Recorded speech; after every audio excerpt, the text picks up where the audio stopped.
started. Thank you all very much for coming out tonight. Appreciate you all being here and participating in this budget town hall. For those of you that don't know me, I'm Walter Alcorn. I'm the Hunter Mill District Supervisor on the Board of Supervisors. This is, I guess, the 5th time I've been through this process, my 5th year on the Board of Supervisors. And, you know, we say this every year, but this is a tough budget year. And I think as we'll hear from you, but also from folks here at this table, I think you'll probably all agree. We do have a couple of presentations tonight to provide some background, and then we're going to open it up for questions and comments from each of you. This is being filmed by Channel 16, so just FYI on that. Also, we have Paul back here has little cards, so if you want to write out any questions or comments that you'd like for me to read from, just raise your hand, get Paul's attention, he'll bring you. He's also got pens if you need a pen, and then basically at any time he can hand those out if you get his attention. We'll be doing Q&A after we go through the presentations. We'll start with the cards and the questions written out on the cards. Then we'll just open it up and anybody who wants to raise their hand, and we'll do verbal questions. So any questions on the process for tonight? Okay. Before we start, I do want to recognize just a couple of folks, and one of the people you'll be hearing from tonight is our Hunter Mill District School Board member, Melanie Meren, is here. And we also have Delegate Irene Shen is here. Hello, Diane. Thank you. So, Irene, thank you for attending. And any questions on process or anything about tonight before we jump in? Okay, then, good question. For Channel 16, do we know when this might be televised on Channel 16? As soon as possible, but I'll get back to you by the end of the week. Okay, as soon as possible, but we'll get back. Okay, yeah, we could put it in the newsletter, absolutely. So I'm going to start tonight. We have 2 experts. If you've been to some of these before, you'll recognize these folks. We have Joe LaHaye and Katie Horseman, both from our Department of Management and Budget. They're going to walk through the advertised budget for fiscal year 2026. And Joe, come on up and take it away. And after we hear from them, we'll hear from Melanie. Okay, thank you everybody. Again, Joe LaHaye, Fairfax County Budget Office. Our goal will be to go over these slides as efficiently as possible to ensure there's ample time afterwards for any of your questions. To just kind of get right out of the gate, we kind of use this first slide as our executive summary for all purposes. The real estate base for the county, predominantly relying upon the residential homeowner. And all things total revenue-wise, about 2/3 of our total share of revenues from the residential, from our real estate base. We continue to see strong gains on the residential side with lags on the non-residential commercial side. And I think you can just tell in terms of where things go uncertainty-wise with the current office market. We've had a challenge for the last several years. The largest share of the county pie in terms of disbursements, what we send out on an annual basis, goes to the schools. Ms. Meren will discuss that further. In terms of additional revenue this year that we captured, year-over-year change, that was split evenly from both the county perspective and the school side. Also, we know we have compensation program requirements based on our 2 agreements with both our fire and our police unions. This fully funds the 2nd year of those respective union contracts. One of the major initiatives of our board is affordable housing, the ability to get to 10,000 affordable units by 2034. We add an additional quarter penny to an existing quarter penny there right now, otherwise known as another $8.5 million towards that dedicated purpose. One of the base things we did this year too, I know it gets a lot of attention, the county's real estate tax rate. It is currently at $1.12 per $100 of assessed value. We've recommended, $1.12.50, pardon. We have recommended a 1.5 cent increase to $1.14 as part of the current budget that the county executive proposed in February. A couple other things we added in here too was based on our review of revenue sources available to us, we do recommend also an increase in the hotel tax, otherwise known as the transient occupancy tax, going from an existing rate of 4% up to a revised rate of 6%, generally on par with some of those locals in the region who have comparative tax. And I think the last thing we did here as far as putting in this budget, we knew we had a tough forecast based on our projections this past summer going into the fall, that we could not rely solely upon revenue increases to balance the budget. So what we did is take a really thorough undertaking of county departments. We asked each of them to come up with 10% cuts if you're a general fund agency. The net result of that, what we included in this budget that you see before you, is roughly about $60 million total in cuts across a variety of departments. In addition, that translates to about an elimination of 208 positions. We're also working with our Human Services Department. The goal is not to have anyone eliminated through their job, but to see if we can find them a next bump, essentially another position within the county sphere. So all in all, that's kind of the highlights of where we stand. Slide 3, really, we're dictated on an annual basis in terms of as revenue grows, so does our ability to fund a lot of the programs that are required and requested out there from across a variety of spectrum. Through the years, I think typically we've always forecasted roughly 3% growth. We've had some years where we've hit that, and we've had some years where we've missed it. Obviously, the big boom we got back in 23 with the rebound of the economy, you can see that 7.3%. When COVID came about, we were essentially flat at about 0.8% in 2021. So the highs and lows through the years, and in terms of what we have in FY26, we build it on about 3.2% growth, and when you add in the increase in the real estate tax rate, we're at about 4.2% growth in overall revenues year over year. Slide 4, we just kind of dive into some of the major pieces here we've got for what goes into where the money comes from, otherwise known as in the Fairfax County budget. So again, as I stated earlier, real estate is our largest share of the pie, roughly about 2/3. Add in personal property, otherwise known as your car tax, that adds about another 12%. So those two pieces alone really account for almost over 80% of the total county real estate pie. Sales tax and B-poll we put in there just for kind of considerations in terms of what are local taxes that are generated, indicative of how things are performing in the economy. You can see modest growths there, roughly about 2 and 2.5% from 26 over 25. Lastly, just because I think it's interesting in terms of how it's changed through the years, interest income, obviously actions with the Fed have driven this number up significantly over the last several years. The question in terms of where it goes right now with presumed rate reductions over the course of the next several months, that's why we've reduced that compared year over year. You can see that 13.6% reduction. So again, all in about 4.2% growth, and again, these are the major categories just to give you some perspective. So again, kind of diving further into the question on the real estate, you can see here from a residential perspective, things continue to move very, very strongly. Houses continue to sell rapidly, high demand, low supply, things selling in almost less than a month. One metric we always typically use year over year is what's the value of 1 cent on the real estate tax rate, and it's just a click under $34 million. And again, I think the most sensitive thing we had in terms of putting this budget together was knowing full well we were going to see increases year over year on the residential homeowner. The question was trying to find a way to limit the increase needed to balance this budget.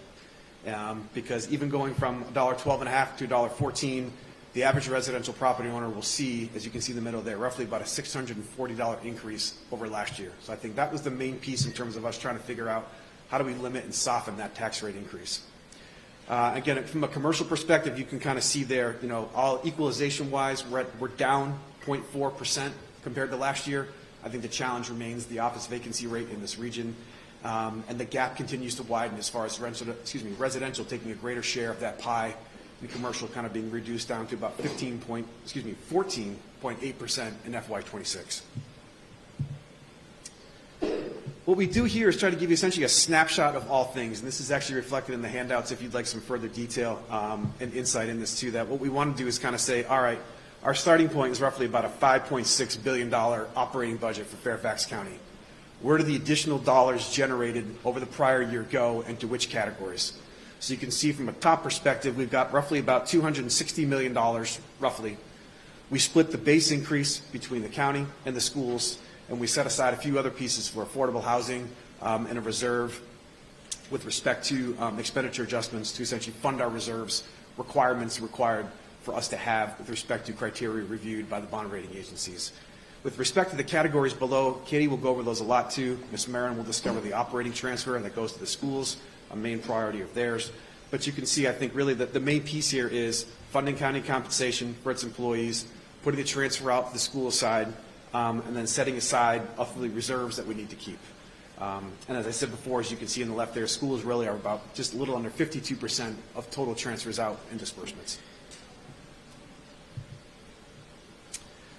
School-wise, again, I won't dwell on this too much, Ms. Meren will cover it, but I think the biggest issue every year is how much can the county afford to give to the schools in terms of an operating transfer.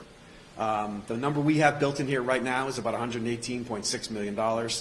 It is, quite honestly, significantly below what the superintendent and the school board had asked for. As you can see by the second bullet, roughly about $268 million. Again, I think the challenge there really came back to how high could we go or not go on the real estate tax rate with putting too much of a burden on that residential homeowner who's paying the brunt of those expenses. So again, not I think the entire amount that what they're looking for, but that's ultimately the figure we settled on as far as the county executive's budget that was released, like I said, this past February. The challenge is if we had to fund that delta, or roughly the $149 million difference, it would have been another 4.5 cents in the real estate tax rate, and that's, I think, the main piece that gave us pause. On slide 8, I mentioned this before too. I think in a nutshell, there's really 3 basic pieces here. We fully funded compensation for the police and the fire unions, otherwise known as IAF for fire and SSPBA for the police. And the last piece really is the incremental change, otherwise known as inflation, to take into account increased costs associated with health care and some of the contribution rate requirements for our 3 pension plans for fire, police, and the general county employees. And that represents the last $27 million figure. Switching things over to the world of debt service, obviously paying for all things capital-wise. This building, fire stations, police stations, elementary, high school, and middle schools, roughly about a $15 million increase over last year, the net bump. We sell bonds every year in January, as evident by a $400 million deal we did in January, 170 for the county, 230 for the schools. Rates are about 3.6% in terms of what we got in the deal, indicative of having a pretty good pricing for a AAA-rated jurisdiction that we are. And then you can see below here the bond referenda plan. If you vote in the fall, there's an issue of who you vote for candidate-wise, but in addition, we typically have paragraphs there for whether you want to vote for a county or a school initiative. In an odd number year, you'll see initiatives up there for school proposals. In an even number year, you'll see things up there from a county funding perspective. And that just kind of lays out our plan over the next 5-6 years. And at this point, I will switch over to the second half of the presentation to Katie. Okay, so I am just going to very quickly talk about some of our specific expenditure. Sorry, closer.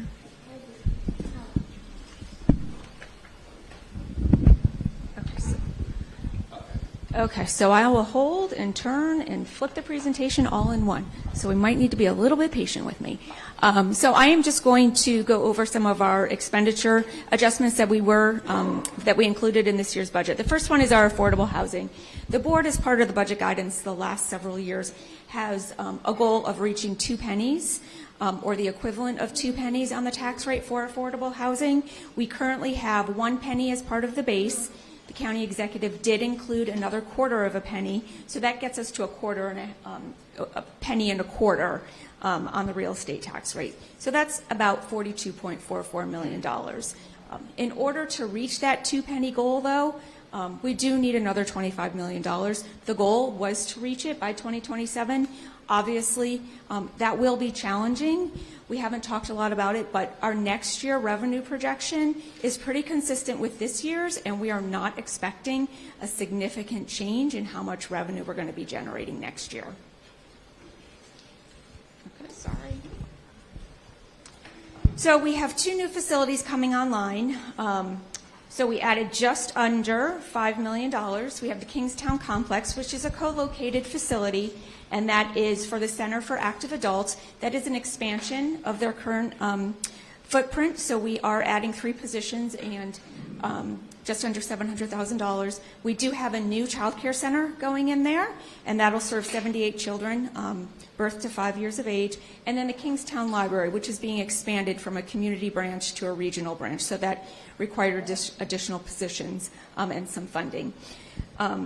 I should say that this budget in total is adding 9 new positions. 5 of them are associated with those new facilities. So the other 4 are 2 for our retirement agency. Those are kept over in our retirement fund, so there's actually no general fund impact. And then we had 2 that are required based on a state mandate. So in the circuit court, they have a new state mandate that went into effect or goes into effect July 1st, so we needed to add 2 positions there. We also have our Fair Ridge Family Shelter coming online. That is actually scheduled to open this spring, the April timeframe, but we did need to add full year operating expenses to run that facility. That will be a family shelter originally or initially, and then it'll transition over to a family shelter and a domestic violence shelter as renovations are completed. So then the rest of the adjustments in the budget are really for critical county requirements, and they total about $41 million. And they really fall into 4 main categories. We have our inflation and contract rate adjustments, and those are really things for inflationary pressures that we're seeing in contract rate adjustments. A big one of that, a big piece of that is our body-worn camera program. The initial 5-year contract is expiring. And so there was a significant increase in costs associated with that. And then we're also supporting our health and human services contracts. We also have almost $11 million for our IT support, and that's really to address as our IT systems are finishing and being completed and rolling out into the agencies, we are seeing ongoing yearly maintenance costs. So it's similar to like your Microsoft contract at home where you used to buy it and it used to last you 5 years. Now every year you're charged $99. So it's the same in the county. For all of these systems that are coming online, we have yearly contracts that we need to support. We also have just over $10 million for the cost of county operations, and that's really to address our lease escalations, some fuel expenses, some library security. And then lastly, we have $3.8 million for mandated and or loss of grant funding. And most of those adjustments were approved by the board as part of carryover. We just needed to add that baseline funding. So as Joe mentioned, we did, when we finished the 25 budget, right away we turned into developing the 26 budget, and we knew at that time that we were looking at very modest revenue growth. So the county executive directed agency directors to develop a 10% reduction options of their general fund expenses. So they worked through the summer coming up with their 10% and then submitted it to DMB.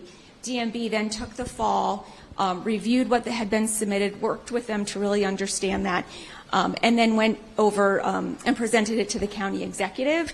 And based on where we were with our revenue, and again, balancing that real estate tax rate with our funding requirements, he determined that we needed to take $60 million in reductions. So he asked for 10%. The $60 million only represents 3.4%. So we did not take the full 10%. We only took 3.4% of the reductions. This is the highest level of reduction we've seen since 2010. And we have taken reductions the last 3 years. So in 2024, it was about $6 million. Last year, it was about $34 million, and then this year with the 60. So in total, it's about $100 million the last 3 fiscal years that we have taken in reductions. As Joe mentioned, it also equates to 208 employees. Less than half of those positions are filled, and the Department of Human Resources is working diligently right now to offer those employees impacted other employment opportunities. So the goal is always for no one to lose their job. So the other thing that we were tasked to look at is revenue diversification. So those conversations started in September when we had a presentation to the board on the food and beverage tax that's otherwise known as the meals tax. I like to caveat that. The state refers to it as a food and beverage tax for counties, so that's why we're using the correct terminology. Some people, it's also the meals tax. If you're in a city or town, it's referred to as the meals tax. So if the board decides to go forward with it, it would not be implemented until January of 2026. It is not included in this budget presentation, so we did not use a meals tax or a food and beverage tax to balance the budget. It's just an option for the board to consider as they work through the budget process. And just to give some perspective, if we had a 3% tax, that would generate just over $48 million, and it could eliminate the real estate tax rate proposed in the budget, or the $0.015 that the county executive proposed. If we went up to 4%, it would generate just over $65 million, and you could decrease it by another $0.005. And again, that at this point is not included in the advertised budget. It's just for a discussion for the board to have. They actually had a budget committee meeting yesterday, and I think had a really good conversation. It does look like they're looking towards advertising a food and beverage tax. If they advertise it, it doesn't mean it's implemented, and it certainly doesn't mean at what rate. It's just to continue that discussion through the budget season. So then looking forward, we should mention that, like I said, we start our budget process as soon as a budget's adopted. So this budget's going to be adopted in May. We flip over and start working on the next year. So we did not take into account anything that's happening at the federal level because of timing. Our budget was done by the time the new administration took office. So we are closely monitoring and watching for whatever action does come from the federal government, but it does not take into account any of those potential actions. We've already had 2 budget committee meetings, like I said, one yesterday and then one in February with the school board. We have one more on March 25th.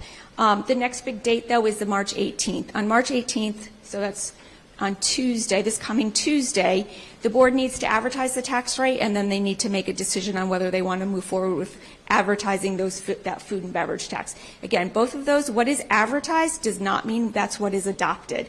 It just means that the board can't decide to go higher than what is being advertised. So if the board decides to go forward with the $1.14 tax rate to advertise it, they can't adopt something higher than that. They can certainly, and in many cases they do, adopt something lower than that. The next slide here is just how to provide input on the budget. The only one I'm going to focus on is public hearings are April 22nd through the 24th. Anyone who's looking to provide input does need to contact the clerk's office in order to sign up. And then there is a list of all of the supervisors' town hall meetings if you are interested in attending another one. And then our budget timeline, again, that March 18th, we have our public hearing dates, and then the budget is adopted on March 13th. Okay, thank you very much, Katie. This is a lot of information. So there is a one-pager, it's double-sided, but it includes a summary of a lot of the information that you just heard during this presentation. And copies are, actually, Paul, if you could hand out, anybody that wants this to peruse, then there you go. Paul can be handing those out. Also, if you do have questions that you want to write down onto index cards after he gets through handing those out, also feel free to do that. Okay, so while Paul is doing that, let's keep going. We now have our school board member for Hunter Mill District, Melanie Meren. Melanie, come up. She's going to present school budget and school budget issues, and afterwards we'll take questions.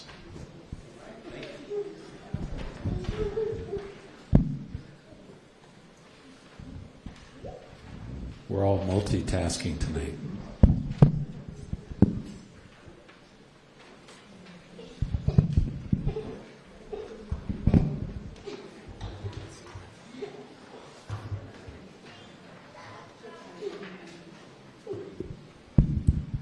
Hello, good evening. Does this work okay? Okay. It's so great to see so many of you here. Thank you for showing up on a beautiful spring evening. It's been a long day in the education profession, but I'm really glad to be here with our community because this is what it's going to take if we want to continue having excellent schools in Fairfax County. So I want to share that the budget that the superintendent proposed, that the board approved to go to the County Board of Supervisors for consideration, has 4 priorities. One of them is to provide competitive compensation for all employees, and I'll share a little bit more about that data next. The second one is to meet the changing needs of Fairfax County's young people and families. We have more students who are being identified for special services. That could be anything from dyslexia to intellectual disabilities, but that's a good thing because it means that we can better educate them to meet their full success, and they will be productive in society to their abilities. We also want to fortify our educators to teach all learners. We're doing huge investments propelled by the state in literacy, and it's changing people's lives. Again, just for instance, 20% of the population is dyslexic. It just takes a different strategy to reach them. So these are the things that we want to make sure all of our teachers learn, because unfortunately our teachers' colleges are not all teaching this kind of strategy to our teachers. So we are investing a lot of money to pick up that slack. And lastly, we're continuing multi-year investments that optimize student learning. So there are no new proposed items in this budget. So a little bit about your public schools. It's the 9th largest school division in America. We steward $13 billion in public assets. We manage the safety and functionality of 200 buildings and grounds. We educate 181,000 children and employ 40,000 adults. We're the 3rd largest employer in the state, largest employer in the county. So that's $8.7 billion in assets, all those buildings, plus an extra 300 for buses, by the way. Over 28 million square feet, and again, 200 buildings. So I do want to just take a quick moment to share about our facilities while you're here, because often people think that this budget includes that, and it doesn't. That's actually funded by our bond program, which is run by the county supervisors. So we have some great data for the first time that we haven't had before. This year, or last year, we had 500,000 community events in our schools, before or after the school day, or on the day when schools were closed. So our schools are in use 7 days a week, sometimes from early in the morning until 10, 11 at night, including outside. They're places where we all go to vote. They are places where there's school-age childcare so parents can work. And 91 religious and cultural organizations had regular meetings, services and such in our school facilities, and a lot of time these are reduced or no cost. So our schools really are for everyone. So we have identified that we're quite behind in ensuring that our facilities are best in class and safe, and even just within their useful life for things like HVAC and access. So again, this is part of the capital improvement program. This is what is on your ballot each November. But I did just want to say we have a very big need in this other part of our funding that is not part of the $4 billion that we're talking about here. So how much does it cost to educate a student in Fairfax County? It costs about $21,000. And this is kind of in the middle of what it costs around us. But I'll share a little bit more in a bit, but for now, over 85% of the proposed budget is dedicated to instruction. So just a snapshot. Our superintendent is constantly providing data about how we're meeting the strategic plan goals. Well, you can see that our pass rates on a 3rd grade reading assessment, which is not the be-all end-all, they do have us highest in a number, when compared to other school divisions. Now, 70% is not where we want to be. But on the other end, I want to share in terms of post-secondary preparedness, we just had a fascinating work session yesterday. You can see it online, looking at course-taking patterns and how intense the coursework is to prepare students to graduate. And these expert researchers told us that we are top class. We are doing like the best out of comparable divisions. Now, we still have room to grow because we have students who are meeting benchmarks, but they might not be best ready for their post-secondary careers. So we've got work to do, and a big part of that is investing more in math, making sure that all students are preparing, because we know that many of the jobs they're going to graduate into do rely on STEM, especially math. We also have the lowest ratio of central management positions in our budget. We are the lowest in our region. Our staff are in our schools. Again, we're showing that 92% of our employees are based in schools. Now, for those of you reading closely, you'll see that it's not a very large axis there, but it does show that among the ranks here, we, again, keep the funds in our schools for our students. Okay, let me just take a sip for this. So, The issue that we have here is that our state government does not fund our public schools per the Constitution. In fact, we're not only not funded, we are among the lowest under the national average for cost per student. So that $21,000, that's actually 14% lower than what it could actually cost. And so when we look at West Virginia, they are providing 11% more per student. Maryland and even Kentucky provides more. They're still under that average. But so we are doing amazing stuff with far fewer funds than we are guaranteed by the Constitution. So this information came out because of a 2023 study by the state called the JLARC study. It's the Joint Legislative and Review Commission. And they put on paper what a lot of us knew. We are chronically underfunded by the state in Fairfax County. Okay? So the formulas that the state uses think that we only need a certain amount when actually we need a lot more to do what we're doing. And the bottom line is that cost is transferred to you as a taxpayer and a homeowner. So that puts us leaders in Fairfax County in a really tough spot. So Fairfax now spends 117% more locally, $1.18 billion above what is calculated by the state. The state only funds what the formula calculates. So if the governor of Virginia authorized the funding at the true cost of excellent publication in Fairfax County, you all could see a reduction of over $1,000 annually in your taxes. And I do want to thank Delegate Irene Shin and our Northern Virginia delegation because they did go to Richmond and go to the mat for us to try and get the state to move on this. Unfortunately, the governor's budget that was proposed included no action on the 16 recommendations that were proposed by the study, and in fact proposed $50 million to go to private school choice programs. So the House and Senate did a great job of pushing through one recommendation of $230 million that's going to go to the governor. It's up to him if he's going to make a little dent in this great big need that we're going to have to work on. So back to our budget. So our operating budget of $4 billion is a net increase, and then the county staff mentioned that. I will say this $1 million deduction in federal revenue is as of January. Who knows, because there's no precedent for what's happening now. So we're going to have to wait and see. We've had to cut some things like our electric buses investment, like having a Montessori program happen in a part of the county that really needed it. But we'll have to see. We don't know yet. So again, these are our more of our details and our numbers. But, just like everywhere, things cost more. Our health insurance plan from Cigna, 15% raise in the premiums. So that gets transferred to us. So we are at the mercy of these increases. Just to, we want the best teachers. And again, there is a national teacher shortage. And yet, our superintendent was able to fill over 1,000 teaching vacancies last year. Because this is where people want to be. This is an excellent place to work and to learn. And it's true, the county has reduced expenses. It has given the school division more. But the school division also has reduced its expenses, and everything costs more. This is, again, just to show you what our teachers, are making if they have a master's degree. And again, this revenue, this is really key. So you see how much the county government invests in our public schools. They believe in our public schools because you do. But it's also not sustainable, and it's not the way it's supposed to work.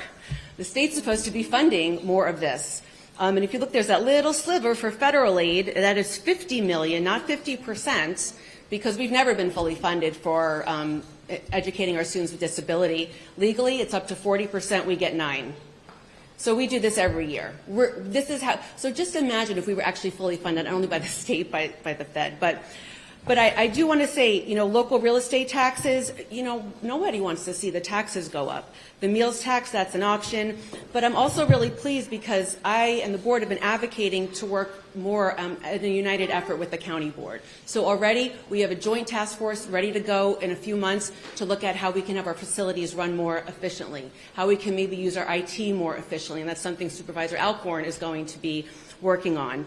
So we have a lot a lot of commonalities, but here's the bottom line that I'd like to leave you with is people moved here because of the federal government. And they moved here too because it was a great place to have international and corporate headquarters. Well, the federal government has now been decimated, and the corporate vacancy rate in properties has not been great. This is our last standing. We have to put everything into our public schools if we want to survive. This is not the time to be picking it apart. Maybe it'll change someday, but right now, this is where this community needs to invest. So I look forward to your questions, and thank you again, and thank you, Supervisor Alcorn.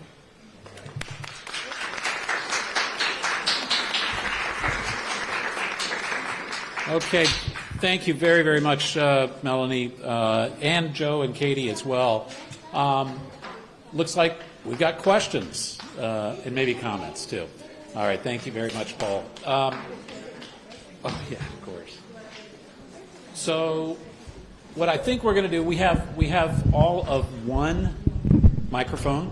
So what I'm going to do is go through the questions, and then if they're to me, I'll give a shot at answering them. But if anyone here on the panel is an appropriate responder, we'll just pass the mic.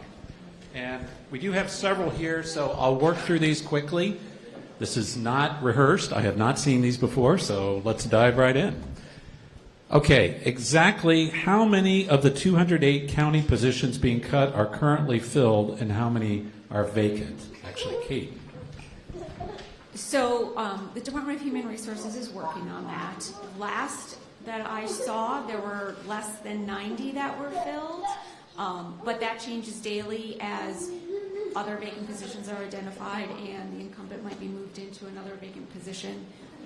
So we expect that to go down even further, but as of last week, it was about 90 that were filled. Okay, and then a follow-up question. Will the employees in the positions being cut be moved / allocated to other county positions or be laid off?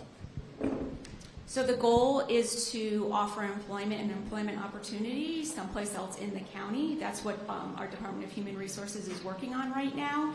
I have not seen, we do expect them to place most, if not all, but I don't have an exact number yet, but most will be offered. They certainly don't have to accept it, but they will be offered employment someplace else in the county. Okay, here's a good one. What will you say to your constituents who work for FCPS next election cycle if the Board of Supervisors does not fully fund our budget? Do you expect that FCPS employees will just accept that our first contract with collective bargaining is 1 year too late? And finally, how can you communicate to our community the school employees are at least as valued and respected as our police and firefighters?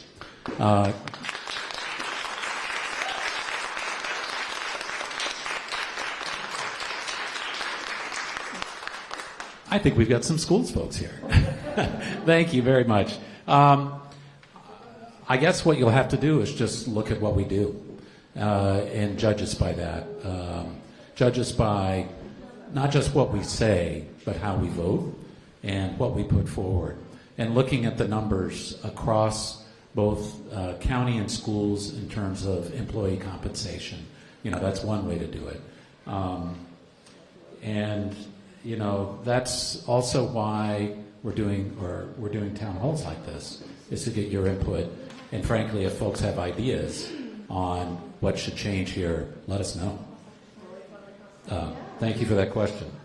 All right, next one. FCPS budget highlights provides no information on educational outcomes, although you showed, I think, one slide at least with that. What educational outcomes are expected from the $4 billion that is asked for in the FCPS budget? So I'll pass that on to you, and there's a follow-up, and I'll give you both. Why should FCPS get an increase in its budget when we have no idea if that amount will produce better educational outcomes? That budget will produce better educational outcomes. That's what it takes to educate a student to the level of success that we do. Local county taxpayers pay $500 million more than what the state thinks. And then we pay another $500 million more because that's what this community thinks. So we are overpaying $1 billion than what the state thinks, okay, which would equate to, if we were funded, even just that $500 million, that would equate to that $1,000 on your taxes. I shared a few data points. What will we get? We'll get children who turn into adults who are functional in society, who are literate, who know how to do math, who are ready to work in the aerospace industry here, whatever's left of the federal government, and other things. We have a world-class school system, and again, now is not the time to uninvest in our public schools. It is not the time. It's never been the time. It's definitely not the time now.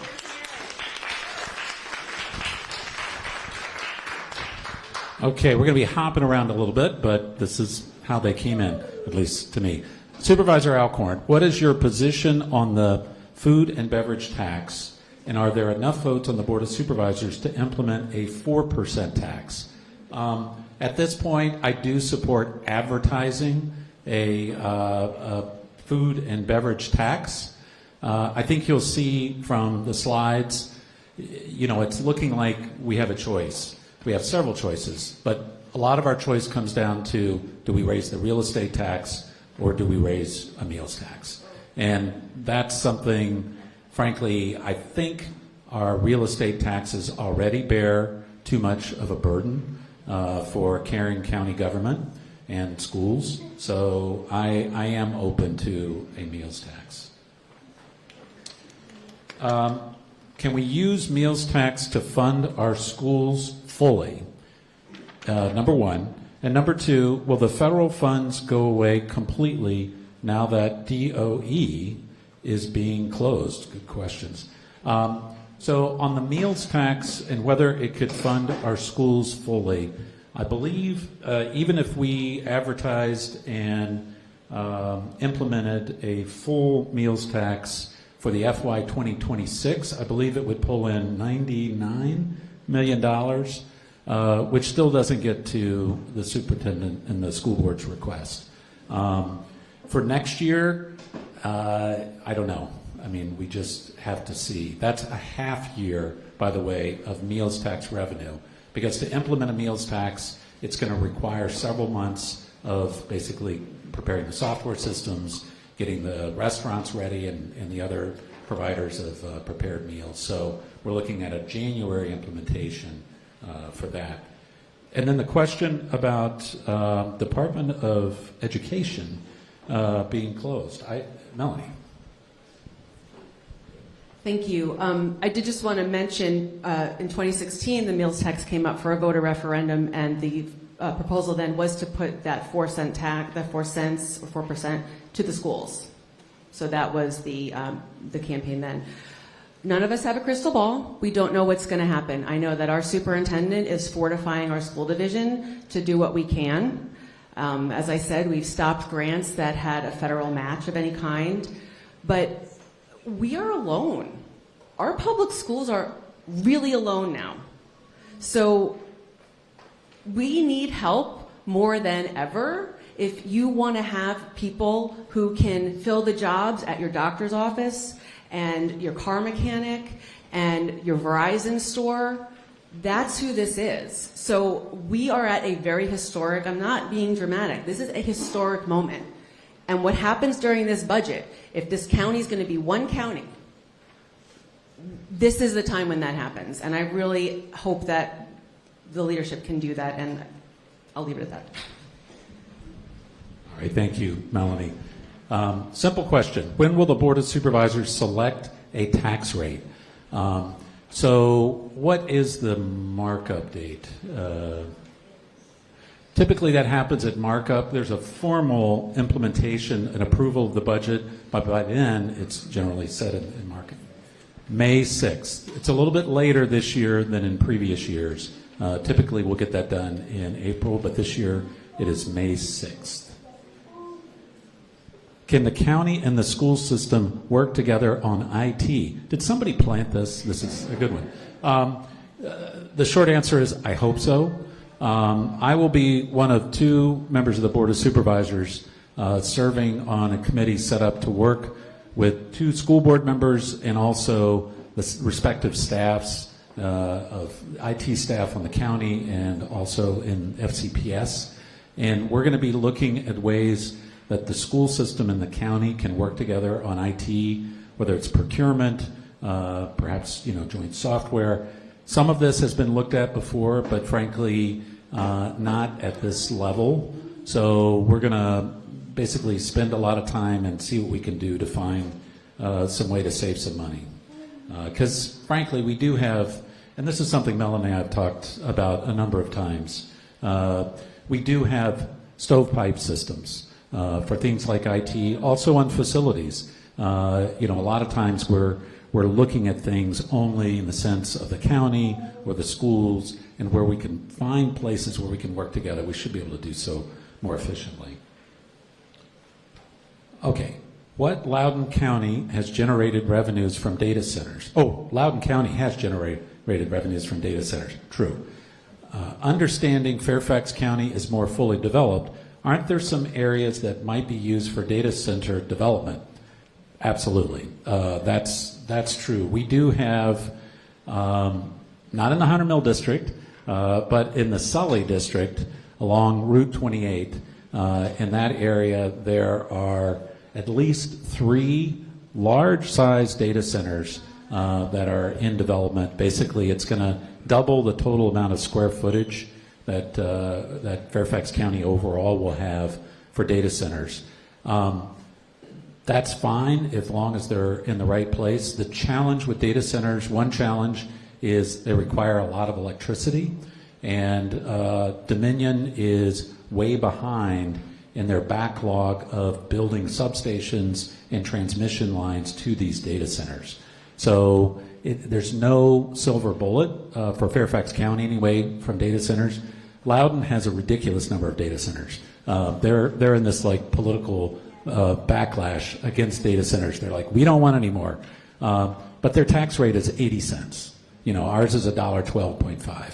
So, they have some very industrialized parts of Loudoun County, but they have a lower tax rate. And that's a decision they sort of made. I don't know if they expect it to be where they are now, but that's it. With increased qualification of special education students per Melanie Meren, and with use of schools, their facilities by the community, how can the supervisors decide to underfund Fairfax County Public Schools budget? I guess the short answer is, we'll do the best we can. We're going to be raising your taxes one way or another. And Arthur and Rob and others, have maybe not heard me say that quite as directly, but it's true. And the question is how much. So that's the balance that we're going to have to try to balance. And also how. Is it going to be off the real estate tax, or is it going to be off the meals tax, or some combination? In throwing out suggestions for increases in FCPS funding, would the county consider installing EV charging stations on larger school property and using level 3 charging fees to fund our schools? I'd be happy to look into it. I don't know if it would move any of the needles funding-wise. Probably not. But frankly, if somebody who asked this question, they have some ideas, please talk to my staff, Paul, and I'm happy to look into it more. Frankly, we're desperate. We're happy to find any revenue sources. When does the board select a meals tax percentage?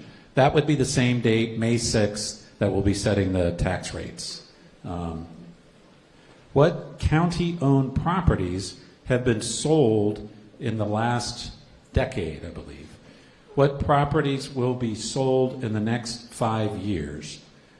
Boy, that's a good question. I'm not sure we've sold any property in the last decade, have we, Joe? Yeah, our approach has been to use county property for public purposes as much as possible. The places where we are seeing the largest growth in the county are also places where we probably have some of the least county property. Tyson's comes to mind. The county owns very little property in Tyson's. And even here in Reston, we're sitting in a place that is basically a little county-owned property. It's a little over 20 acres, and we're going to be maximizing the utility of this.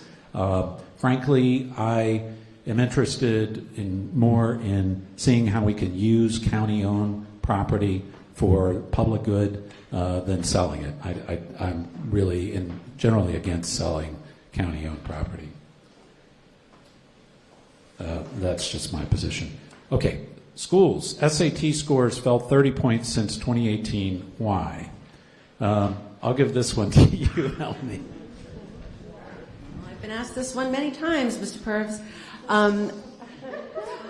I really urge you, if you want to be inspired, go to the school board's board docs page and watch yesterday's presentation, our work session.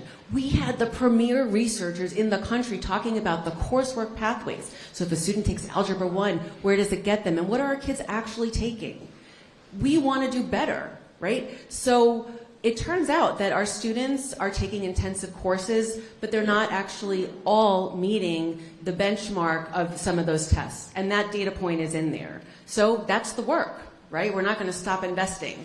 So I think the researchers said that we are right there at the point where it's comparable to others, and I don't remember specifically because it was a 6-hour meeting, but we have work to do, but we're doing it, and there's a plan, and it involves literacy and math.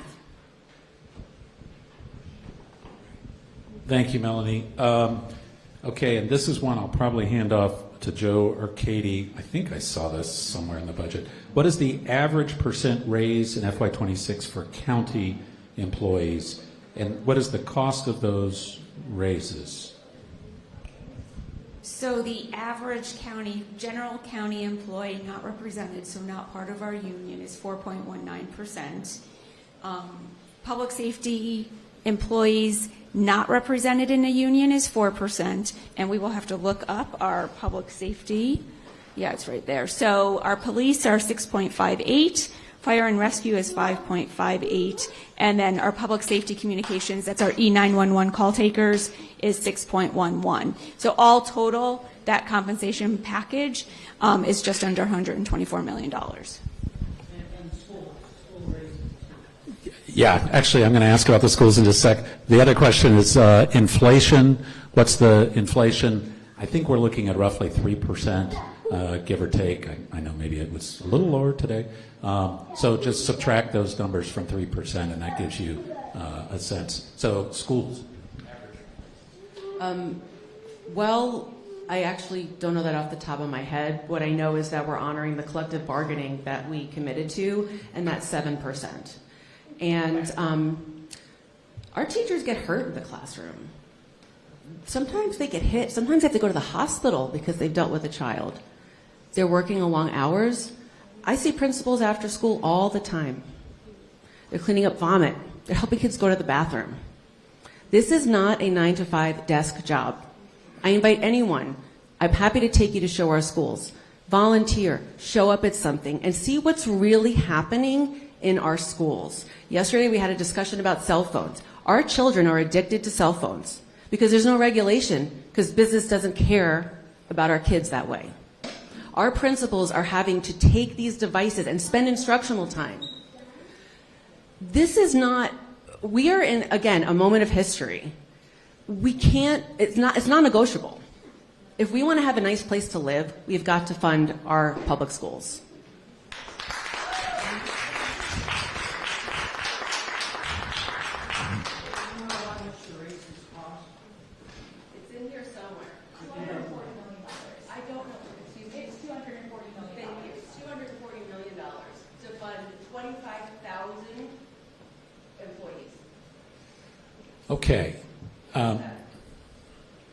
Okay.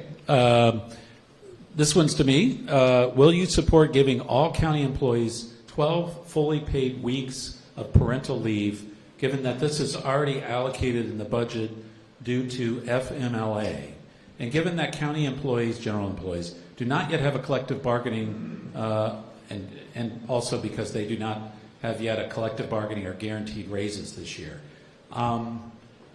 I'm happy to look into that. I believe it's something less than 12 weeks that's paid. I think some of that is unpaid, but yeah, I'm happy to look into that as a budget issue.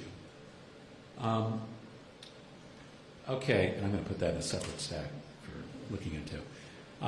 Melanie Walter, how much money has been spent on DEI?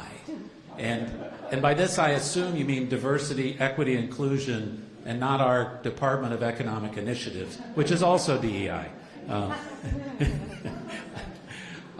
Good question. Actually, we could answer both. So I think our Department of Economic Initiatives is, what, 2 million?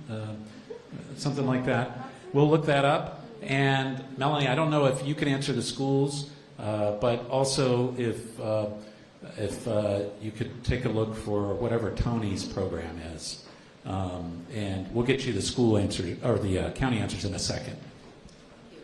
Well, it would be helpful to know if someone is asking about whether we work on diversity, like do we try to not discriminate against people based on their skin color? Is that the aspect? Or is it equity, which is a student who needs to learn to read a certain way, doesn't get it? Or is it that a child might need an elevator to get to class? Or is someone asking about the inclusion? Is it that we want all kids to feel community and engagement? If someone wants to clarify, I might be able to talk a little bit more closely about that.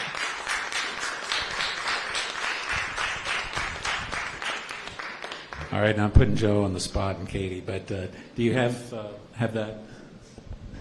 Economic Initiative is about $2.3 million on an annual basis. They essentially target small business work, coupled with the Economic Development Authority, goes after sort of the larger office, Fortune 500 companies that are fairly predominant in the county. And then, Yeah, and the individual DEI office itself in the county, you have to give me a minute if we can come back to that. Just do a little research on that one. Thank you. Honestly, it's not that big, and it maybe should be bigger, but that's okay. We'll come back to that. Okay. What happened to federal COVID money Fairfax County got? Can you use some of this money? Yeah, we used it for a lot of things, actually. And Joe or Katie, I can ask you to fill in on some of this. A lot of capital projects were funded with that. We used that to do a number of affordable housing projects. But yeah, go ahead. Yes, so our ARPA-specific money, I mean, the county received more than $700 million in federal assistance over COVID. That was from multiple funding streams. The one we are still spending on is our ARPA allocation. It was $222 million. We're down to just under $20 million left to spend. So we did $55 million in affordable housing projects. We did a lot of support for health and human services, food access programs, emergency rental assistance programs. We did a lot of grants. So the county doesn't have the authority to issue grants, but under the ARPA legislation we did. So we gave a lot of grants to small businesses that Joe was talking about. We did use some of that to support county operations. When the county first closed, we had to flip over to a telework policy, so we had to invest in that infrastructure, both laptops and then the security required with it. We supported our public health nurses, some mental health programs. On our website, we actually are required to submit a yearly report to the federal government, to the Treasury Department, so you can see how we've spent that ARPA allocation is all detailed in that report on our budget website.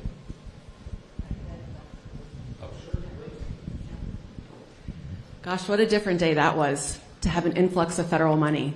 I started my career at the U.S. Department of Education in 2002, and to see that day was amazing, and to have that extra funds. We funded summer school.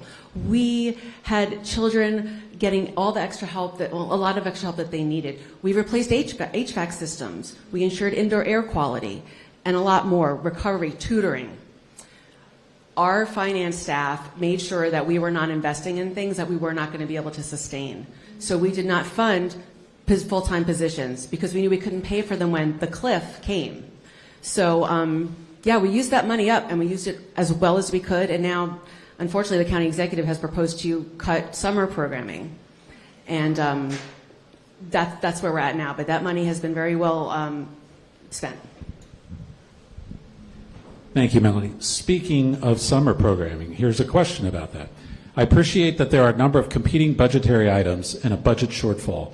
However, why would middle school after-school programs be cut when it has such a wide impact on very vulnerable populations and is critical in addressing a number of needs from academic support, enrichment, and socioeconomic support? The cost, it's about $4 million, benefits so many for an amazingly low cost given its breadth and coverage. Yeah, it's interesting. Someone shared with me today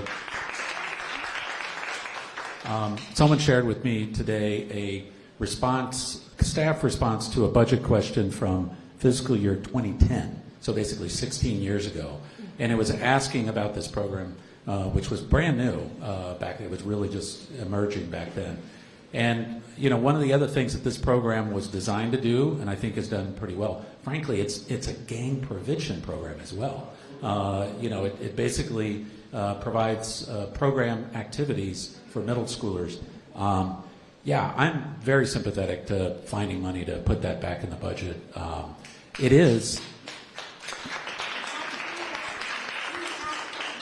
is part of the $60 million of cuts, so we got to find it. We got to find, you know, $4 million to put it back in.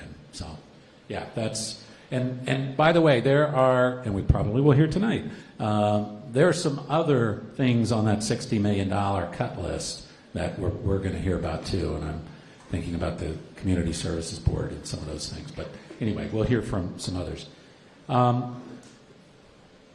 If we care about the whole being of a child, and one of our goals is for students to be happy, why would we get rid of middle school after school programs? There you go.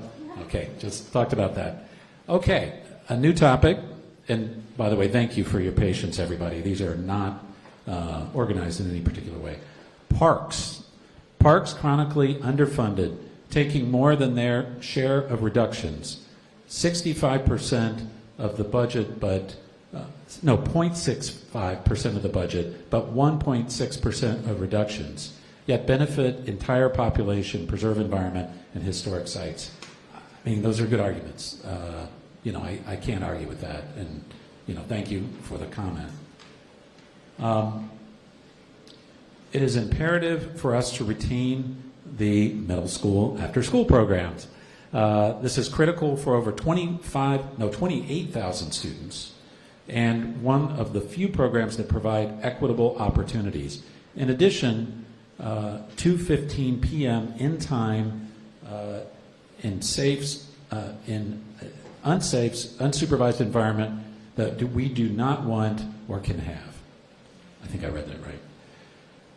Okay, thank you for that.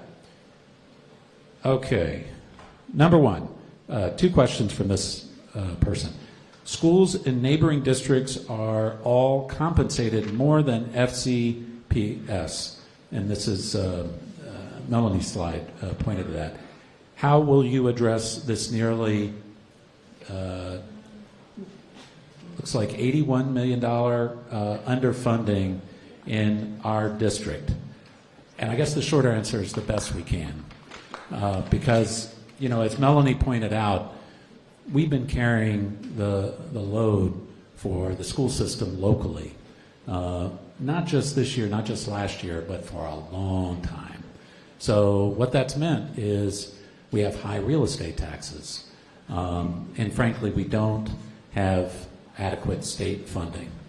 And again, I'm going to raise your taxes. It's only a question of how much and how.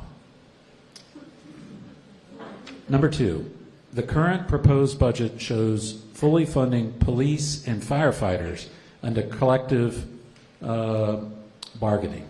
FCFT was also given CBA rights. What is your answer for not fully funding FCPF's contract? I guess my only observation is fire and police didn't get 7% raises. Yes, they did that double digits the first year. Double digits. Come on. We'll do what we can.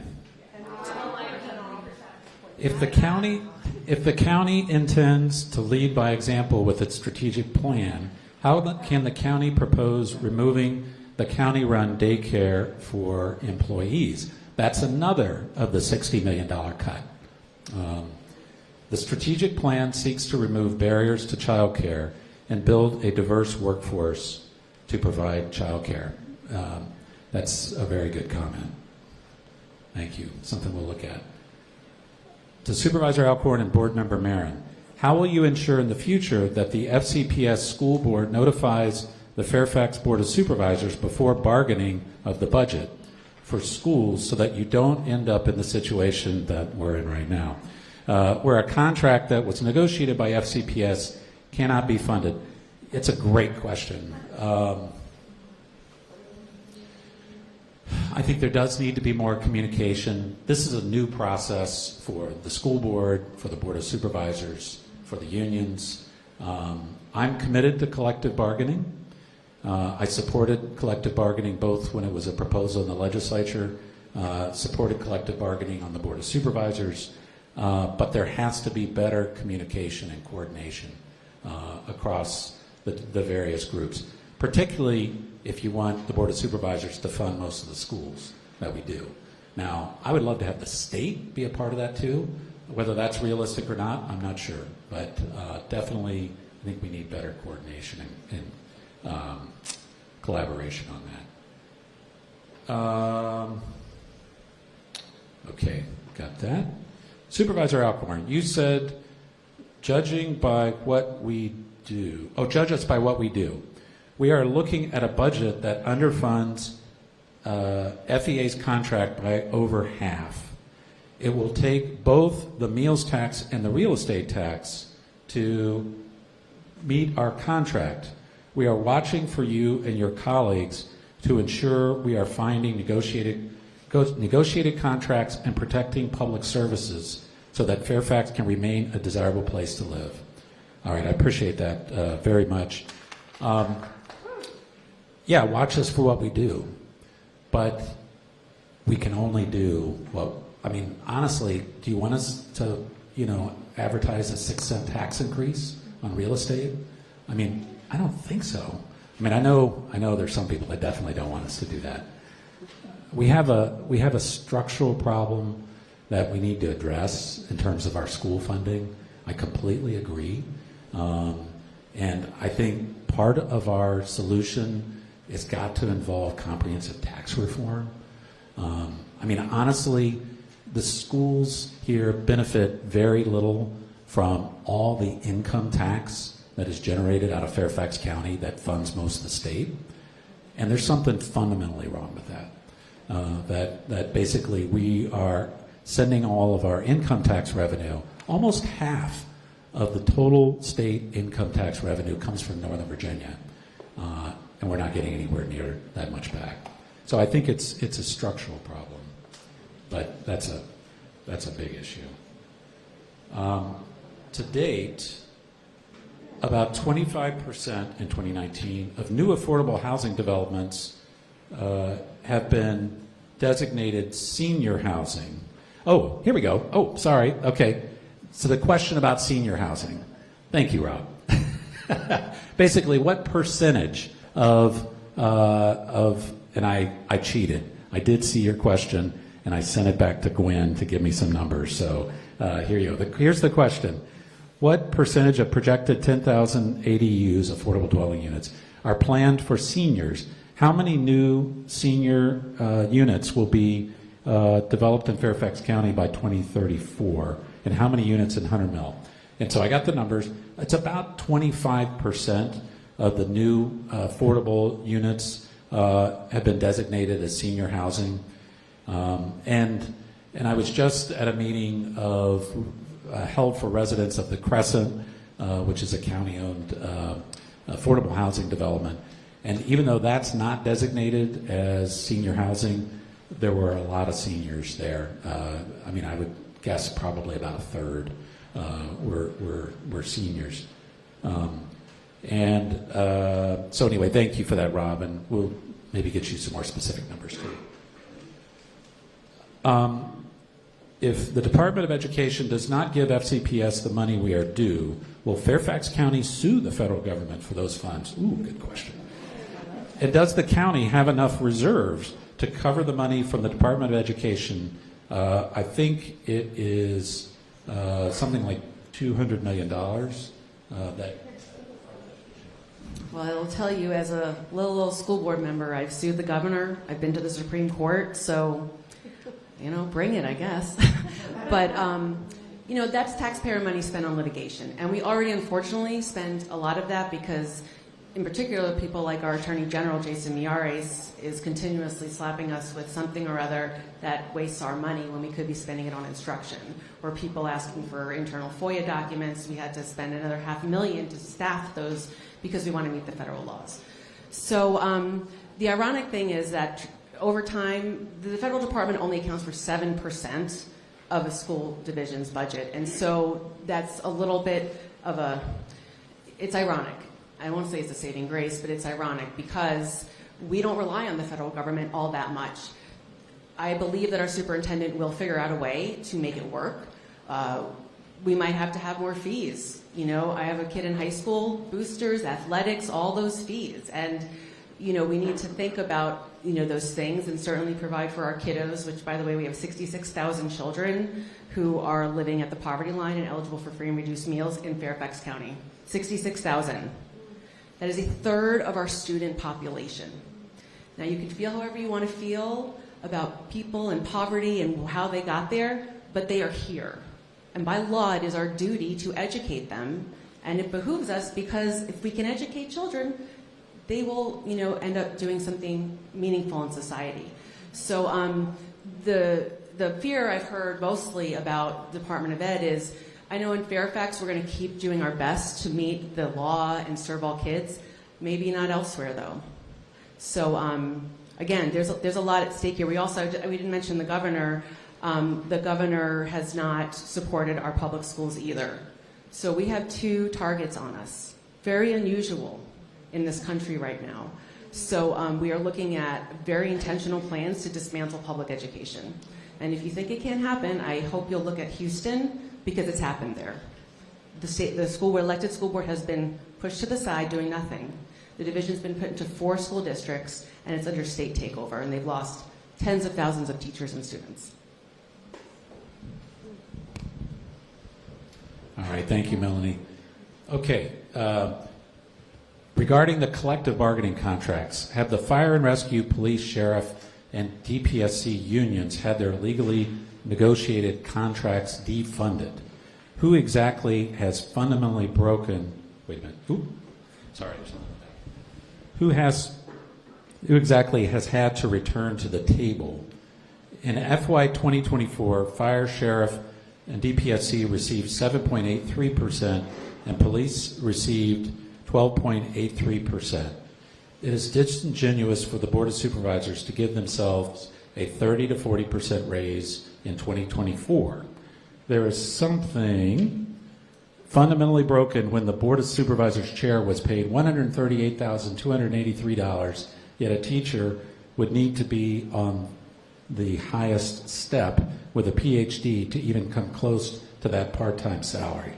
Yeah, I don't disagree. By the way, I did vote against our salary increase, for what it's worth. All these collective bargaining contracts are subject to appropriation. So, that's why there really needs to be better communication and coordination across. And I realize the law is not helpful for this because the law basically does not allow the school board to enter into the negotiation process, nor does it allow the Board of Supervisors to enter into the negotiation process. There's an entity that's designated by respective bodies to do the negotiation, and then ultimately we vote it up or down, and then we have to fund it or we don't. So that's, again, we're all kind of learning as we go on that one. And I'll come back, though I've just got a few more. A few more. Why are the only increased tax considerations to real estate and food and drinks? Will corporate businesses, not small businesses, also subsume an increase in taxes. Great question. The short answer is we don't have the authority to tax that way. We're limited to only the tax mechanisms that the General Assembly and the governor explicitly authorize us to use. And so frankly, I wish we could do more of that, but unfortunately we can't. Okay, another teacher thing. The FCPS teachers engaged in collective bargaining to reach an acceptable agreement. What is the purpose of negotiating if after a deal is struck, it's subject to funding issues that could nullify it? Why isn't funding part of the process? That's a good question. Again, there needs to be better coordination across the funding entities and the negotiating process, I guess. As neighboring municipalities are improving transit, Fairfax seems to lack ambition. Connector needs significant expansion and frequency improvements. WMATA's Fairfax routes are also insufficient in coverage and frequency. The county needs quality transit. Will the county invest in these critical services? I did not plant this question, but thank you whoever asked it. The short answer is yes, absolutely. And Arthur's not going to like this, maybe some other folks. But we are in the process of looking at transit funding in Virginia. I'm serving on a statewide committee called SJ28, and we're looking at a number of things, but we're looking at how transit is currently funded, both the state part and the local part. We're looking at how costs can be managed, both in terms of Metro's costs and local transit systems costs like Fairfax Connector over the long term. And then 3, we're also looking at new ways to fund transit. So this is another tax increase. I mean, honestly, this is another potential tax increase if we're going to fund transit the way some of us think transit does need to be funded. Schools. How many students are taught in trailers, and how many new seats in classrooms have been built, I think, in the last 10 years and during the next decade? So this is so timely because for the first time in 40 years, the public schools is looking at our school boundaries. And I'll tell you, when I got elected, people said, don't do boundaries. That's the third rail. And I said, well, I've been through COVID now, so let's go ahead and do it. So the thing is, like, Tyson's wasn't developed 40 years ago. Out near Sully wasn't developed. Think of what has changed in 40 years, but we are still filling up schools based on these boundaries. So last year, the school board updated our boundary policy, which is our job, is the policy work, and that's my thing, to allow the superintendent to then operationalize what it could look like to adjust those boundaries, because we don't want our kids in trailers. And tomorrow night at the school board meeting, we're actually voting on 2 schools that have, one school I think has 16 trailers, and I hear from so many parents, they don't want their kids in trailers because it's not safe, and are they walking out in the rain to go to the bathroom, and we are better than that, right? We're better than that. So, and part of this, though, goes to that capital improvement program, which is really funded by that bond. So this is such a great area for the county and school board to work together and have this unified work, because we could look at the whole picture, right? So I'm hopeful that the county can do this. I think we have to be really creative and not just take a red line to things, and really, we got to create a new way of doing things here in Fairfax. So, so we're working on it on the school board, but it's, it's a work in progress. All right, thank you, Melanie. Okay, is there a way for Fairfax Board of Supervisors to legally pursue getting more of our tax dollars back from the state of Virginia? County exec stated that for every dollar we send to Richmond, we get 22 cents back. This stated that the 2 cents would make millions of dollars of difference. How do we get that 2 cents? Good question. Frankly, we have to do a better job lobbying the General Assembly. Not just institutionally, we have very good staff that do that, but I think those of us that are elected officials need to do more. It's one of the reasons last Friday, Supervisor Lusk and I drove all the way to Portsmouth to go to a fundraiser for the Speaker of the House. Also to thank him for his work against the casino. Thank you, Speaker. But also we have to find a way to develop a real partnership with other jurisdictions around the state. And I know Melanie's been working a lot on that as president of the Virginia School Boards Association, or chairman? Co-chair of the Northeastern Region. I just gave you a big boost, but still, I know Melanie's been working with school boards across the Commonwealth to try to talk to their local legislators. We have to do that. I mean, in Northern Virginia, we're the biggest part of the Commonwealth, but we're still a minority share of the Commonwealth. And when the rest of the Commonwealth gangs up on us, we lose. That's why we've got to do a better job on that. What is your plan for notifying the community about the impact of these proposed cuts and the loss of the 5-week VIP summer camp, which draws over 1,000 middle schoolers a day? Over 1,600 parents who are depending on the VIP summer camp are now scrambling to make summer plans for their children. What would you suggest they do? Oh, that's a great question. On the first question, in terms of notifying community about the impacts, one of the things I wanted to use this meeting for is to hear from you all what your concerns are about the budget. Use that to, in my newsletter, to identify those concerns that I've heard from residents, and then invite more feedback from residents, and also make sure people know how to testify at the Board of Supervisors public hearings, which are April 22nd through 24th. If you haven't signed up, please do. The public hearings start at 3 p.m. in the afternoon, and they go late. But please do sign up to do that.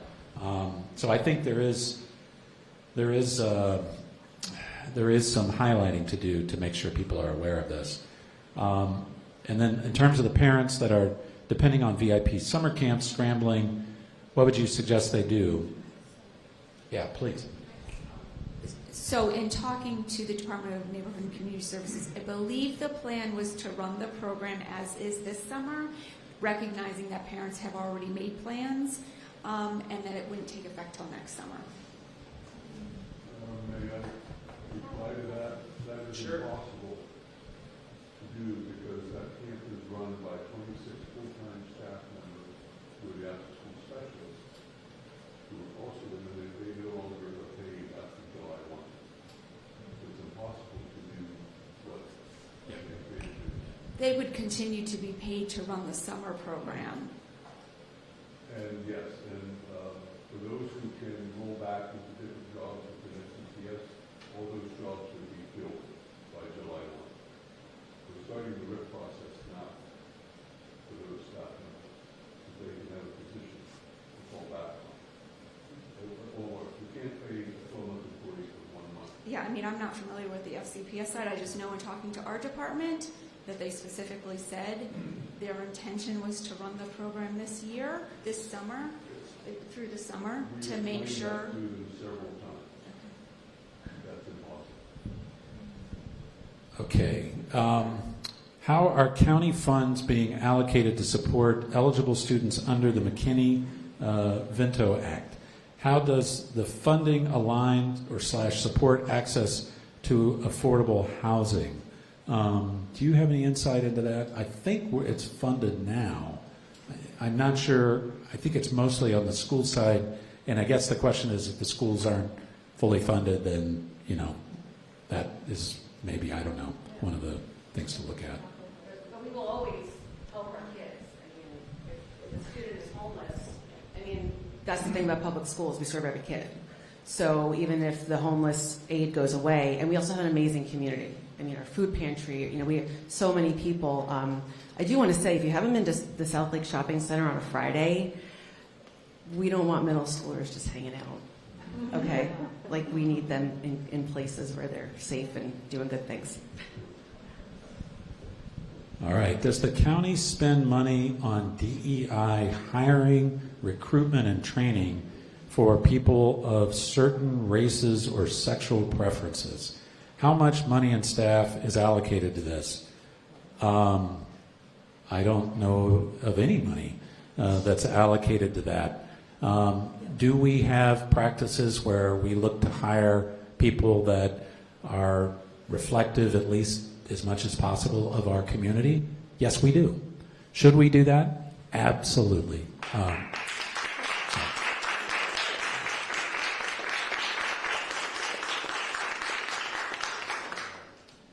is the COVID memorial funding memory circle been left in the county budget this year?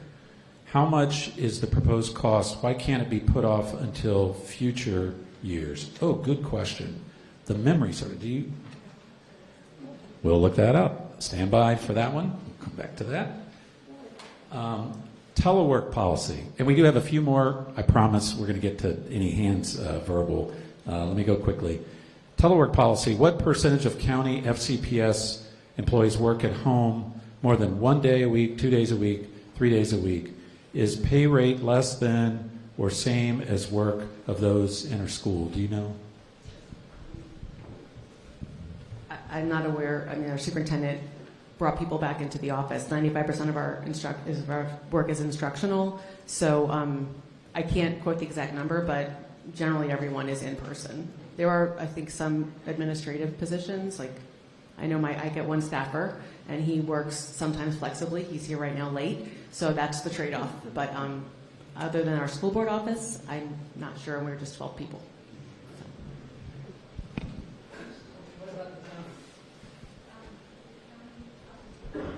County telework policy is up to 3 days a week. It is at the discretion of agency heads, though, in terms of what their specific policies are, but no more than 3 days a week telework. Yeah, and frankly, if that means we need less office space, I'm all for it if they could do their jobs, because we need to cut back on how much we're paying for leases, in my opinion. What was the percent raise given to police and fire employees in the first year of their contracts? Was it more or less than the 7% for teachers? Katie, is that? Police, year one was 10.69%, fire and rescue was 7.85%, and public safety communications, again, those E911 workers, was 8.73%. And just to clarify, the Office of the Sheriff is a constitutional office, so they are not part of the collective bargaining unit.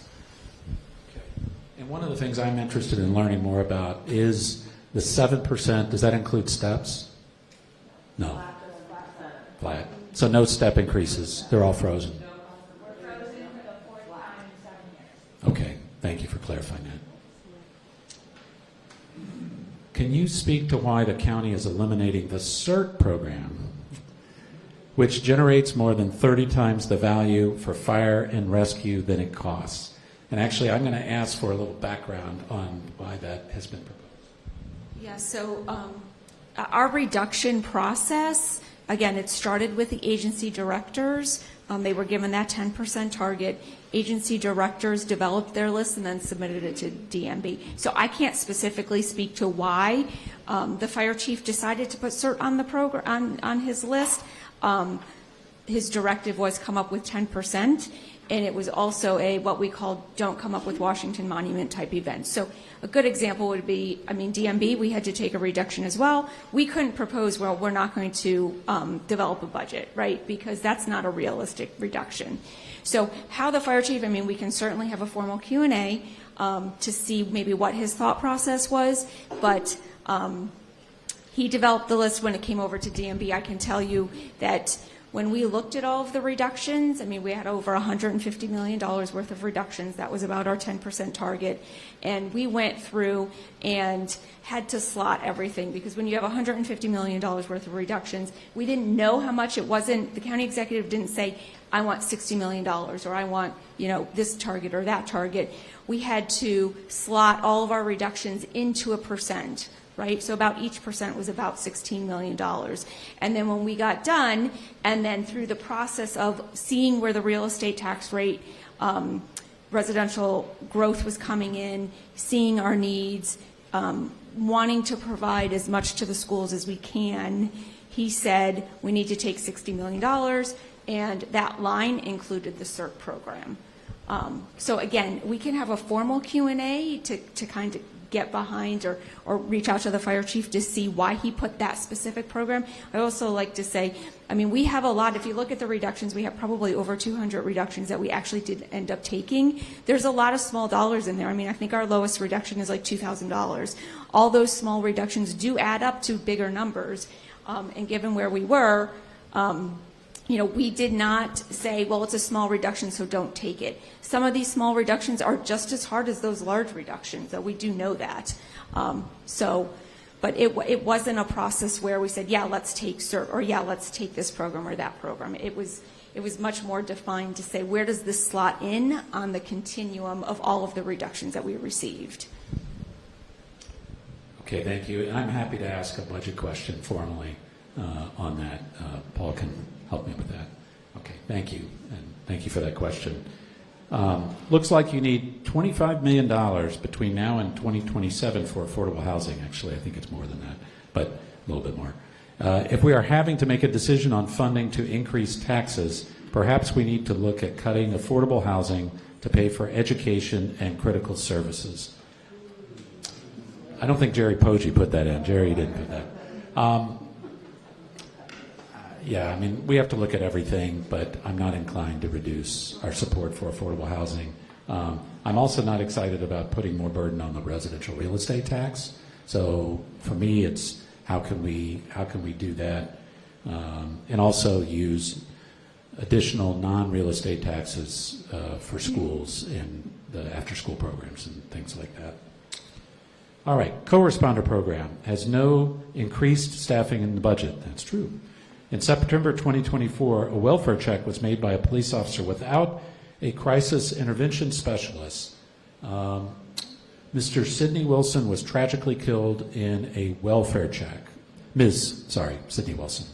This happened 3 miles from here in Reston.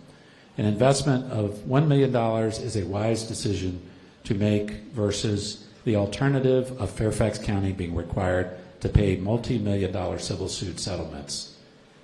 Good question. Very good. It's an excellent question. Okay. The Public Defender's Office. The Public Defender's Office is defending the rights of Fairfax County's most vulnerable. Many are poor and suffer from drug or mental issues. There's been a huge increase in caseloads over the most reported 2-year period. Black and Hispanic arrests accounted for 38% and 33% respectively of the total in FY24. These levels are very disproportionate to the county's population demographics. Counties are authorized to provide supplemental funding which can account for a maximum of 30% of the Public Defender's Office budget. Fairfax County currently provides a 15% supplement to the state-funded program, which is less than the 25% supplement provided by surrounding counties. The NAACP is requesting that the Board of Supervisors increase their supplement to 25% or $300,000. The payback will be made in reducing the burden on county jails due to reducing unnecessary incarcerations. Great point, and I believe you may have already been asked about this. I spoke to one of my colleagues that was asking a similar question already. I think it is going to be that will be one of the items we'll be looking at as well. Finally, and then we'll see if there are hands. SJ 28 Transit. Why no public meetings? Why no meetings in Fairfax County? So all the meetings are public, and the first meeting was held in Richmond, about which several of us complained bitterly. Since then, the meetings have been held in Arlington at the Northern Virginia Transportation Commission's headquarters, which is right next to the courthouse metro stop. Anybody who's interested in attending, feel free to contact my office. It's on my schedule, and happy to provide you details about that. So thank you. I would just point out, it's no, this is a state General Assembly committee, and funny thing is, they don't put as many requirements on their committees as they do on local government committees, but that's okay. We still encourage everybody who's interested to attend. So, with that said, first of all, thank you for all those questions. I've learned some things tonight. I appreciate that. Other questions from the floor? Yes.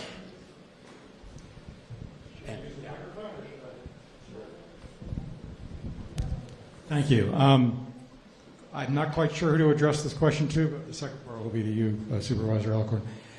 According to the text of the advertised budget, it does not take into account the potential impact on Fairfax County of the recent mass layoffs and firing of federal employees, which also I'm sure has resulted in layoffs of a lot of federal contractors. You pointed out in your newsletter it doesn't take into account the possibility that federal government offices will be relocated or closed in this county. I'm pretty sure the budget does not take into account the possibility that there will be sharp federal budget cuts coming in the next year or two, which could have a big impact on Fairfax County. Personal note, I have a neighbor who's already put their house up for sale because they lost their job as a result of those federal layoffs or firings. And there's been lots of talk recently, and hopefully this doesn't happen, that we might be headed for an economic recession. What specific plans does the county government have to deal with the possibility of a sharp economic contraction in the next year or two? And specifically, what might you do if, say, real estate values drop 10 or 20 or 30%? Yeah, thank you. That's a good question. It's not an easy question. Let me just say that the last time Fairfax County went through a recession, we really didn't have a terrible recession. It was the Great Recession. But I'll just point out, during those years, just as an example, I tripped across this when I was trying to look for some things for this meeting. The transfer to the county schools between FY09 and FY10 was flat, no increase. From FY10 to FY11 was a 1% decrease. Nobody's talking about that now. We're talking about putting over $100 million more in the transfer to the schools. But if we do have something which we could have, then we're in a whole new environment. When we did go through those times 15 or so years ago, basically we instituted a reduction in force process. So we did a hiring freeze and we did RIFs. It was painful, but we just had to do it. And I hope we don't get there again, but did you want to follow up? I just wanted to point out something that I don't think people are really thinking about, which was that in the Great Recession in 2008, and again in the COVID pandemic in 2000, Democrats and Republicans came together and jointly voted in favor of huge economic stimulus packages. That's not going to happen this time. So I don't want to be pessimistic, but I'm very worried, and I think the county needs to think really hard outside the box about what, strategize now about what could be done if things get really bad. Appreciate that, and I'm going to try not to go political, so I'll hold off on that, but thank you.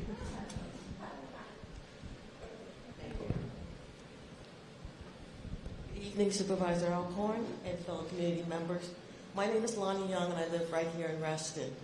I'm representing the Fairfax County Community Emergency Response Team, also known as CERT, and I've been a member for 20 years. CERT is an all-volunteer organization. We are a ready reserve of vetted, trained, equipped, and organized volunteer network. And we teach the public to prepare for, respond to, and recover from everyday emergencies and up to large-scale disasters. We provide critically needed services to the public and first responder communities. And this fosters a safer and more resilient county. Last year alone, as you just heard, CERT volunteers contributed approximately 20,000 hours. It's valued at over $1 million.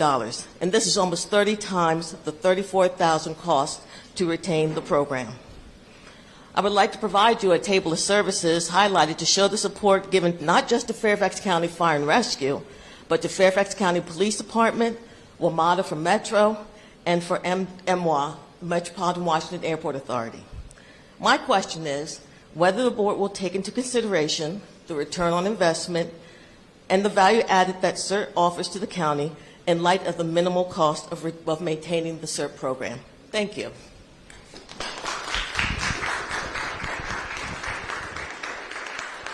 Thank you, and my short answer is yes. We definitely will take that into consideration. So, yes, and let's, actually, you've had your hand up a while. So. Thank you. I'm speaking on behalf as a parent of a middle schooler and an elementary schooler. I know I did submit one, so I think everyone's aware of the issues. I have two questions. The first one is the proposed cuts. Is there really time to undo some of those line items, or is it, we'll provide comment and you and your board will take into consideration, and really nothing will happen because that's the minimal list that has been put forth? Is my first question. And the second one is the way it was worded, and sorry, I don't have that piece up. The viable solution was for FCPS to cover those programs potentially. I have actually talked with Ms. Meren and other school board members. They already have a budget shortfall and they have no plans to cover those programs. Yes, FCPS covers track and field, correct me if I'm wrong, but that's it. The after-school programs is 40 to 50 other programs. It's not the track and field that we're talking about. So is there truly a viable alternative? And is there hope to saving the program? Thank you for the question. I would say yes, there's hope, but we're going to raise taxes to do it. Honestly, it's one of several things, but things to watch out for. Do we actually advertise a meals tax, and at what amount? Because right now we're looking at a meals tax that will help some, but it wouldn't be able to help us with the whole shortfall that we're looking at to cover everything that we want to do. But it could help, particularly in things like sort of that scale that we're talking about here with the middle school program. So watch that carefully, and also what we do on the real estate tax, because that's where most of the money comes from.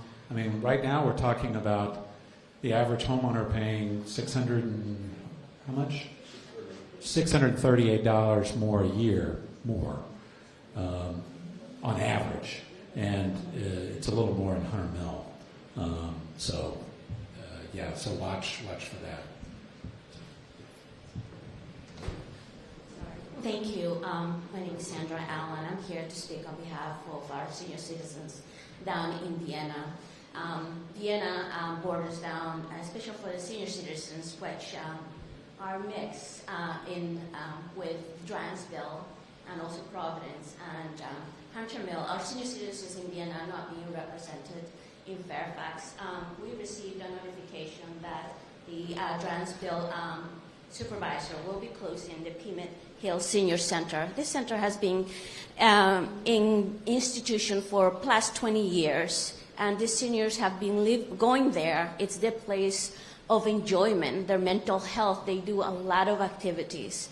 And it's one place that has been the place for many the Asian community, the Middle Eastern community, very diverse and very unique. And I'm very concerned why the Pima Senior Center has been considered to be closed while keeping all the other activities in that school center.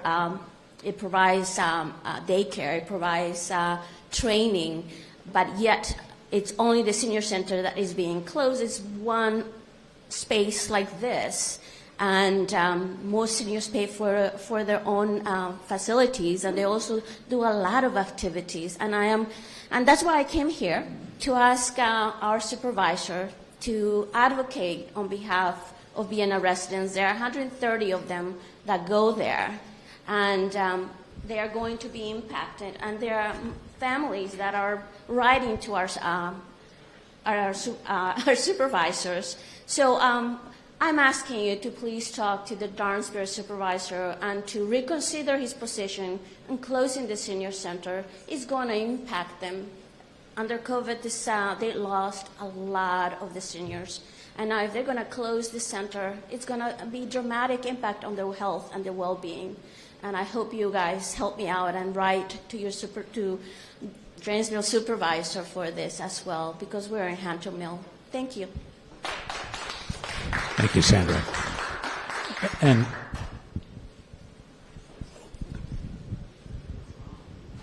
okay, so the battery's about to die on this. Let's do about 10 more minutes, and hopefully it'll last. Otherwise, I'll just talk.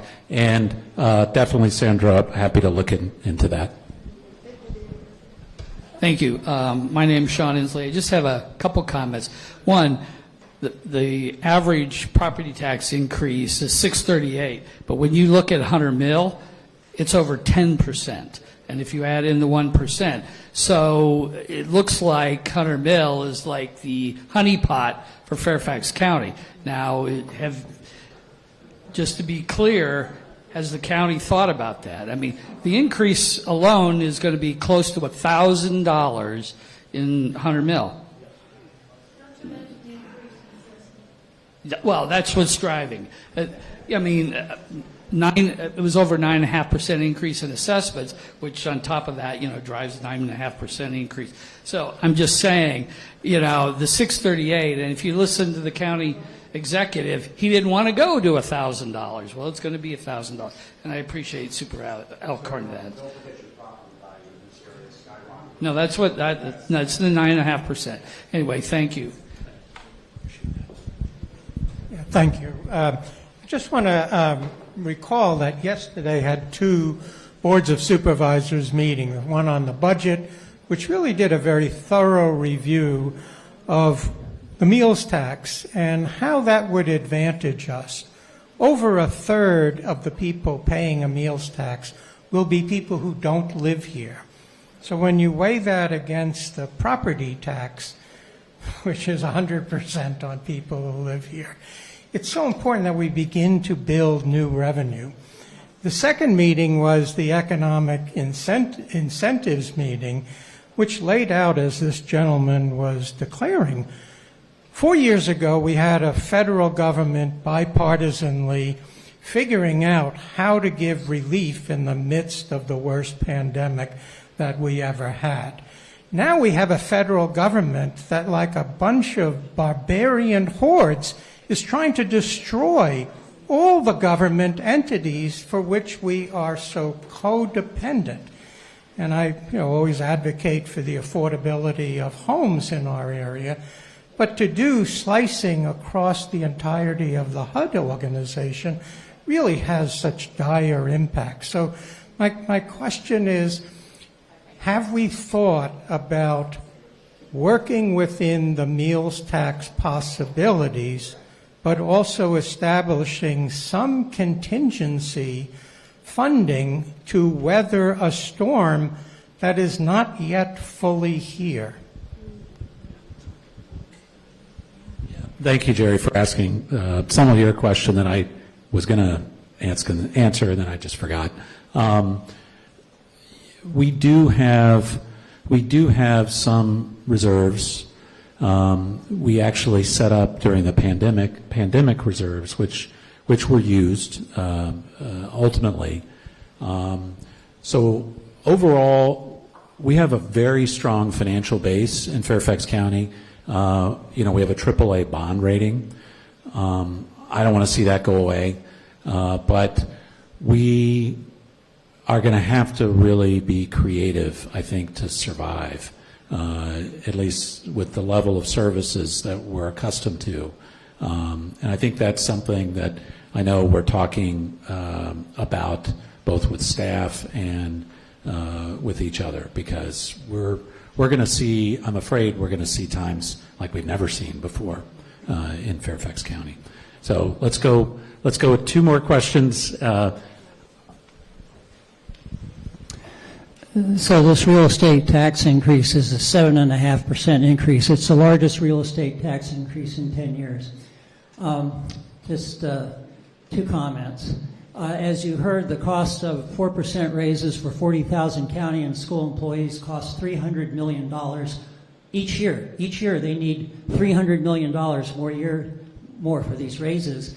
After the first 12 months of the meals tax, the additional increase in meals tax revenue will be $5 million. That's not much of $300 million. The meals tax will give no long-term relief to the real estate taxes. I'm Arthur Purvis. I'm president of the Fairfax County Taxpayers Alliance. Thank you. Thank you, Arthur. And we're going to do the last question. I do have another budget town hall and also be here for a while after. Hi, my name is Molly Cronin. I'm a special education teacher here in Fairfax, and I'm also a board member of the Fairfax Education Association. I would just like to clarify some numbers regarding the county transfer, so please truly correct me if I'm wrong. I believe the county is proposing an increase of $118.6 million in the transfer to county schools. The superintendent and the school board requested $268.26 million, so I believe that difference is around $149.6 million. Does that seem correct? Awesome. So I just do want to clarify, I'm confused as to why the county no longer gives the schools 52 to 53% of the county budget. My understanding is that over the last decade, there's been a pretty consistent decline. We understand the dollars are going up. Everything's more expensive. Trust me, teachers, educators, school staff, we feel it. We feel it when we go to the gas station. We feel it at the grocery store. But we are seeing a reduction in the percentage of the county transfer to FCPS.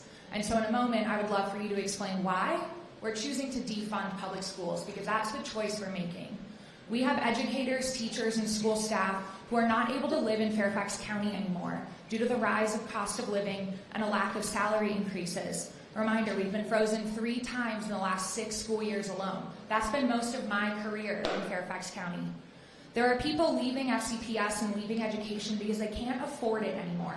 And trust me, those are some of the best educators who are leaving, and they are not being replaced. There are about 10 people in my master's graduation class who graduated when I did in 2018. Young people are not going to school because it's not sustainable. Apologies. If you value public education, I really think we need to ensure our salary scales are competitive with surrounding districts. Our working conditions in school are directly related to our students' learning opportunities. I know you all care about our kids, their education, and their futures, so please find a way to fully fund the FCPS budget. For example, maybe we push off the COVID memorial until 2027. Thank you.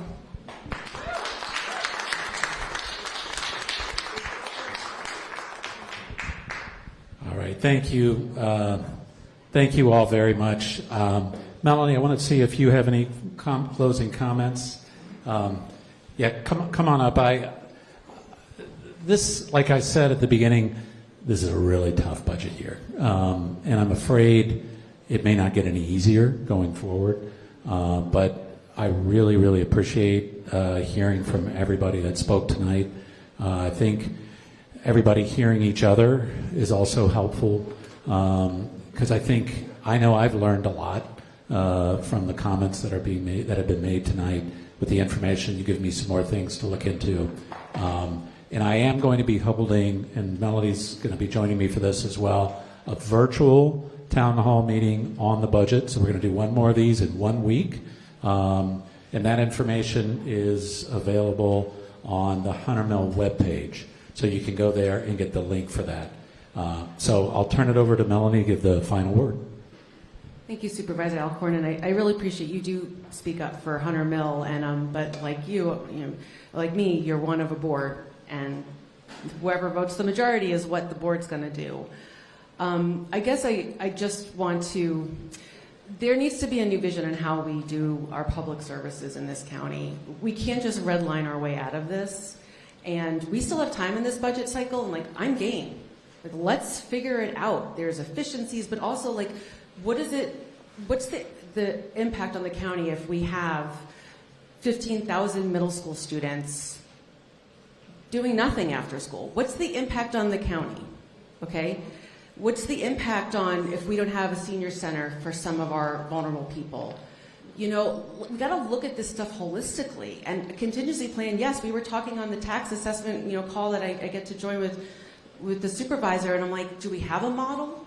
What's coming at us? But I really just want you to know it is like the darkest days in education. Our teachers are anxious, our kids are anxious, we've got a governor who doesn't support us, we've got a president who doesn't support us. So I understand that every area is important, but we are trying to raise the people who are going to run our community, and if we don't support them, what are we really doing this all for? we're not building a future that we want to live in. So I'm eager to work on more solutions, and we got to have a multi-year plan to get through this time. So please keep showing up. Thank you.